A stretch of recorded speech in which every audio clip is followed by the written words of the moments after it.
Great, thank you, Marcel. And we're very pleased to have Mark here with us today. So a little bit about Mark Galardo. He's Vice President of Network Planning.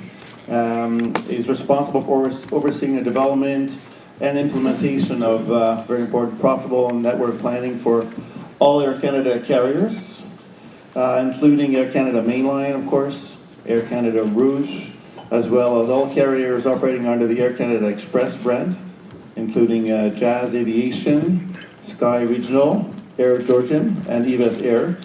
And this is all to realize Air Canada's global growth strategies, which are, of course, the cornerstone of the airline's long-term sustainability objectives. Maybe a little more personal and also really key. Mark was a key part of the leadership team that evaluated and selected the A220 C-Series at that time. So he has a very intimate knowledge of the aircraft and what it can do for their network. So very pleased to have Mark here this morning to give us a view from the customer. So Mark, without further ado, I'll pass it over to you. Thank you, Mark. Thank you. Sure, thank you.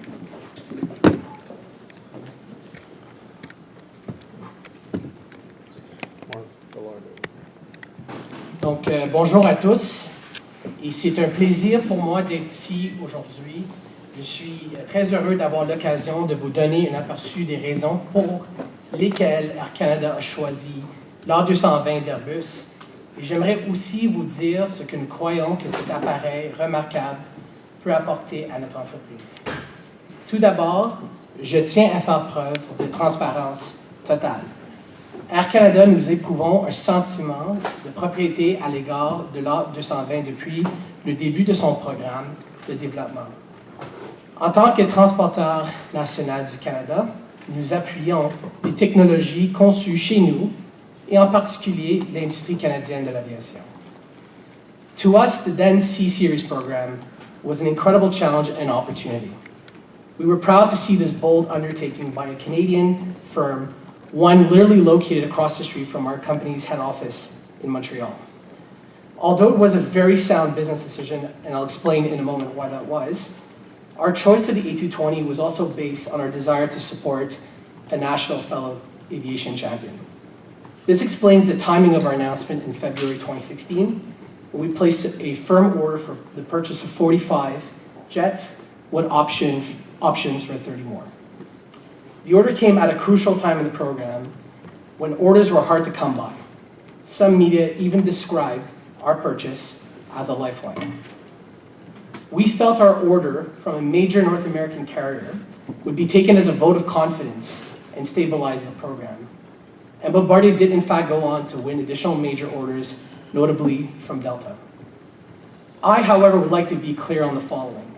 The decision to purchase the A220 was the result of an extensive network and finance-led analysis that involved many branches of our company, including the involvement of our executive committee. The A220 was compared to other similar alternative products, and the outcome of the study revealed that this was simply too good a product to pass on. So we can therefore say unequivocally that the A220 is a fundamental part of Air Canada's long-term network strategy. As events turned out, Airbus took over the program, further securing the aircraft's future. And perhaps like a proud uncle, we were pleased to see the marriage as long as we have a successful partnership with Airbus too. For example, we became the first airline in North America to operate the A319, and in 1990 we were the first airline in Canada to operate the A320. Today we have over 109 Airbus aircraft in our fleet, including 8 A330s, which you see here, and plans to grow up to 12 by the end of 2020. All this to say, we're now eagerly anticipating the A220's arrival in Air Canada's fleet. The first A220 is due to arrive later this year, and for many reasons, we believe this aircraft has the capability of being a game changer for our airline, or at the very least, accelerate our core strategy. And I say this because we have previous experience of an aircraft type creating incredible business opportunity, making more markets where they've never existed before. I'm referring in particular to the early 1990s, when we committed to buy 25 of then state-of-the-art Bombardier CRJ regional jets. The delivery of this order overlapped with the conclusion of the Open Skies Treaty between Canada and the US in 1995. In anticipation of this agreement, we announced over 20 new scheduled routes using the CRJ to serve city pairs such as Ottawa, Washington, and Calgary, Houston. As a result, in that 1 year alone, we increased our US market share by 30%.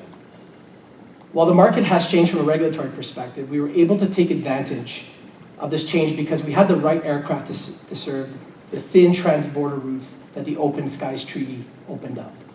And as a result, Air Canada established itself as a presence in the US market, and today we are the largest foreign carrier with the most flights and capacity serving the US, the biggest airline market in the world. Perhaps what we did not fully appreciate in the 1990s was that this was just the beginning. Where we first initially focused on point-to-point service and bypassing US hubs, our president at the time, Hollis Harris, called CRJs hub busters. The network we developed in the US formed the basis of our current strategy. This is a global initiative to use our 3 major Canadian hubs in Toronto, Montreal, and Vancouver to connect international traffic flows to and from the US via Canada. For example, someone traveling from Philadelphia to China today has to connect somewhere, say Los Angeles or New York, or they can come through Canada. We believe Canada is a much more attractive option. Going through our hubs offers several advantages, including shorter travel times, avoiding the congestion of US airports, and for returning customers, the ability to pre-clear US customs in Canada without even picking up their bags. And this is a tremendous business opportunity for us. We calculated we can increase our current share of the market for international carriers flying to the US to 2% from our current 1%. This would equate to over $1 billion of incremental revenue alone for Air Canada on an annual basis. The A220 is going to be an important catalyst of this strategy by giving us the plane to serve secondary US cities or major cities on off-peak times and feed our international network. As the Bombardier CRJ did for Air Canada in the early 1990s, the A220 will give us an unbeatable competitive advantage. There is simply no aircraft of its size today that rivals the A220. As well as the superior range and economics of this aircraft over the E90, we currently use on many of our routes, the A220's economic advantage is simply undisputable. We anticipate that the A220-300, the one that Air Canada has selected, will deliver a 15% cost advantage when compared to the E90 that we currently fly.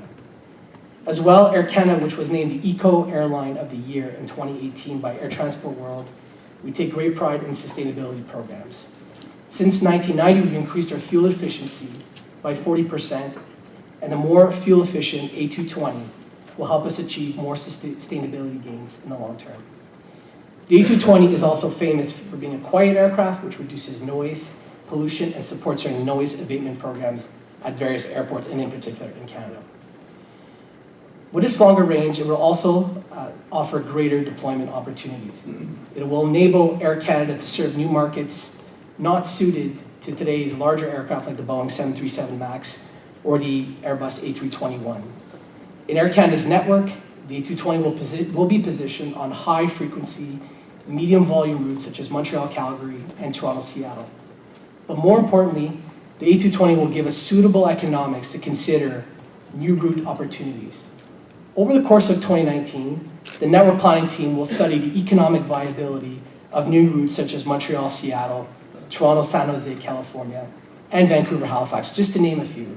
I'm hoping this doesn't become a headline. These are still routes that are very much under study, and we'll determine what the viability of these over the fullness of time. Another advantage of this aircraft is it'll give us a better ability to manage low season capacity. Canadian carriers face significant seasonality in their business, and as you can tell by the minus 15-degree weather, it's no secret why that is. The A220 provides an additional option to offer flights year-round on routes where we might otherwise not sustain profitably.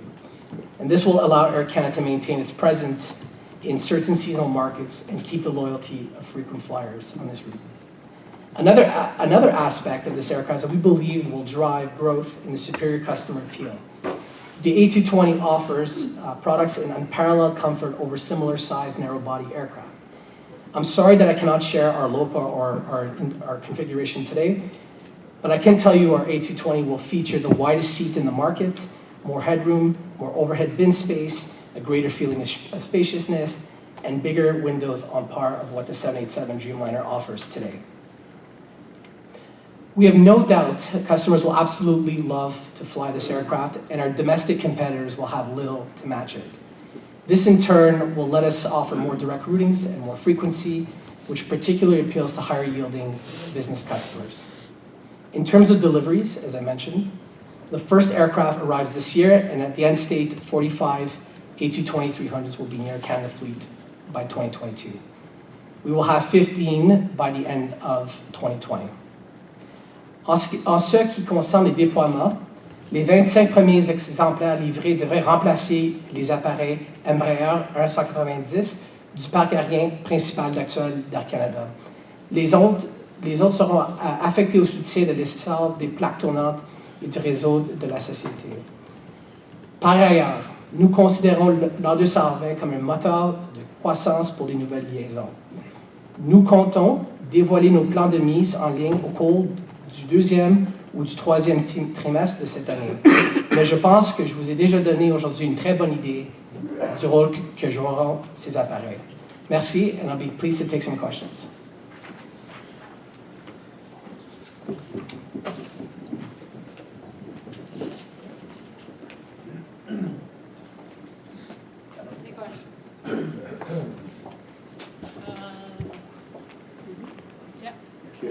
Thank you very much. Tim Heifer from Reuters. Can I ask you to say a bit more? You said that the reason that you bought the aircraft was due to some extent to your desire to support a fellow Canadian champion. There were suggestions at the time that you made the decision without holding a competitive tender. Could you tell us, was that the case? And if not, how do you know that it offers an unbeatable advantage against the competition? Thanks for your question. I can assure you personally that I led this financial analysis and network analysis for the A220, and it was the result of almost 6 months of work that most of the branches of Air Canada were involved in. We compared the A220-300 to the other alternatives, including the 737 MAX, the smaller version. We compared it to, at the time, the A319neo. We really needed an aircraft in the 136-seat segment, and after extensive research, I can assure you that our conclusion was that the 220 was the best solution for us. But did you have a tender? Did you invite offers? I wouldn't know that. My job was to analyze all the different options at our disposal at the time. Thank you.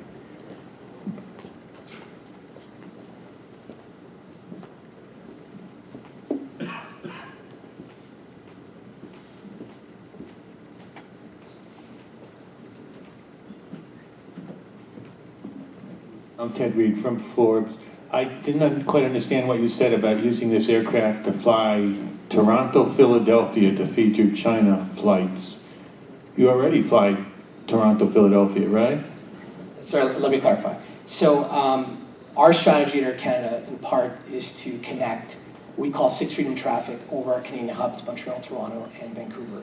And what we were saying previously is that the CRJ in the 1990s allowed us to serve more cities in the US and build our network to our Canadian hubs. What we're saying is the next step for us is the 220 will allow us to do more of that, linking potentially routes like Montreal, Seattle, Toronto to San Jose, California, to appeal not only to Canadian customers, but also potentially American customers transiting through Canada to go to international routes.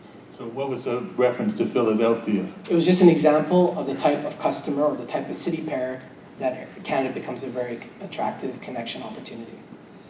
So for example, it would be more attractive with this aircraft than it is now. No, what we're saying is, sorry, I'm sorry for the confusion. I'm just trying to talk about our strategy, our corporate strategy. So for example, we believe that from Philadelphia to China, we can get a decent share of that market because no one flies nonstop, and our Canadian hubs offer a more streamlined experience, therefore we can gain a competitive advantage. The A220 has nothing to do with it. We currently fly the route today 5 times a day. Okay, thank you. Can I ask a follow-up? If nobody else. Sorry.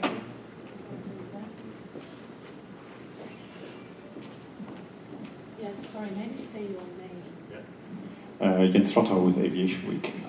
You mentioned something about the $1 billion in additional revenues that you can generate in the transborder market to the US. Can you explain what the assumption was that this is based on? So we roughly, in all of our sort of calculations, we've determined that a 1 point of market share of US to international traffic transiting via Canada represents about $1 billion annually in incremental revenue.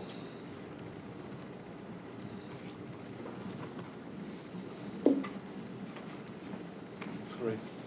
I'll Nobody else just- has one?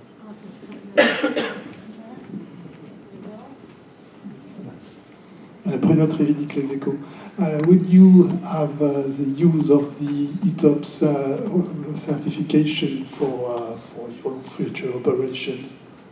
We're not planning any ETOPS operations right now on the A220.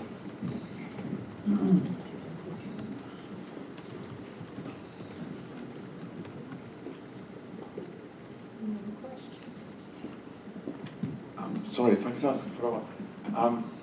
I would ask you about the A321 XLR, that as you changed your narrow-body provider, I presume you're not interested in that. But as we have you here, could I ask you if you see any interest in the NMA or 777X for Air Canada?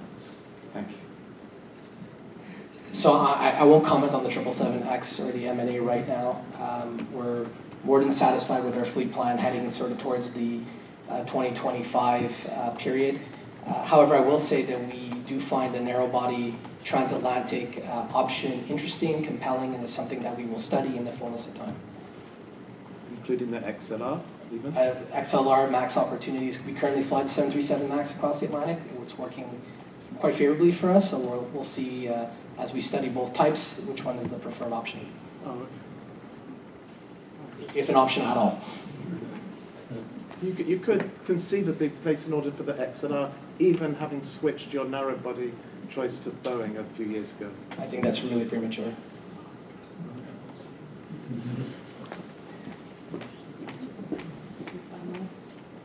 Right. Jean-François Coder from La Presse here. Bonjour. Bonjour. Can you give us maybe some indication on the configuration you're looking at for the 300 in terms of number of seats or? Entre 130 et 140. Nous dévoilerons plus de détails en juin-juillet 2019.